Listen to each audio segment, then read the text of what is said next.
C'est fait. Le concert tant attendu de DJ Arafat au Bataclan a eu lieu ce samedi 2 décembre comme prévu. Le Berusama a livré son concert dans la salle mythique du Bataclan à 1500 places. D'après nos sources, le concert a démarré à 19h, sans son orchestre et ses danseurs qui auraient vu leur visa rejeté à l'ambassade de France à Abidjan. Le DJ se voyait dans l'impossibilité d'assurer un spectacle de feu comme il le prévoyait. Ariel Chenet qui devait faire la première partie de ce concert, c'est finalement Claire Bailly qui a sauvé les meubles.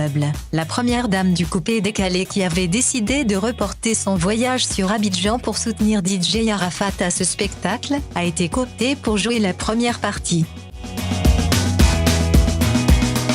Habitué à aller tard dans les salles de spectacle pour suivre les concerts, le public traîne les pas. Le Bataclan qui a subi une attaque terroriste il y a 2 ans, ne badine pas sur l'heure. Il fallait libérer l'espace au plus tard à 22h. DJ Arafat est obligé à quelques heures de ce spectacle de rappeler à l'ordre le public pour lui communiquer de nouveau les différentes tranches horaires. Non sans manquer d'insister que le Bataclan ne laissera pas une seule minute de plus pour ce spectacle. Malheureusement, même si certains ont vite perçu le message en respectant l'horaire imposé par le Bataclan, d'autres plus nombreux traîneront les pas. Ceux-ci à leur arrivée aux environs de 20h seront surpris de voir déjà l'artiste sur scène.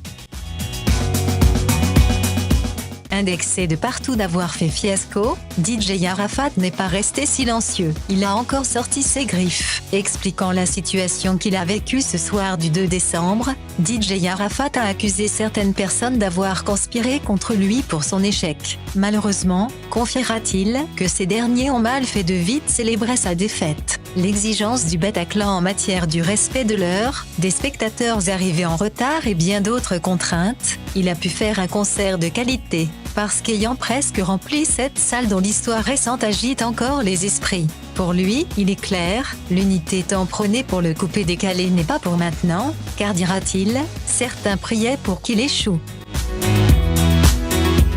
Vu la propagande de ce concert, les internautes ne sont pas restés en marge en donnant leurs avis. Pour certains, DJ Arafat aurait pu faire fort s'il n'était pas victime de son narcissisme, son ego surdimensionné. Ayant pris l'habitude de se moquer de ses confrères lorsqu'ils n'arrivaient pas à faire le plein d'une salle de spectacle, c'est ce qu'on appelle le karma. Par contre, d'autres soutiennent que ce concert est une réussite. Voir DJ Arafat faire un concert au Bataclan, cela n'est pas donné à tout le monde même si l'artiste n'a pas pu réunir autant de monde comme il le souhaitait. Compte tenu de tous ces avis des internautes, il serait temps que le Berusama fasse profil bas et se concentre sur ses derniers spectacles à faire.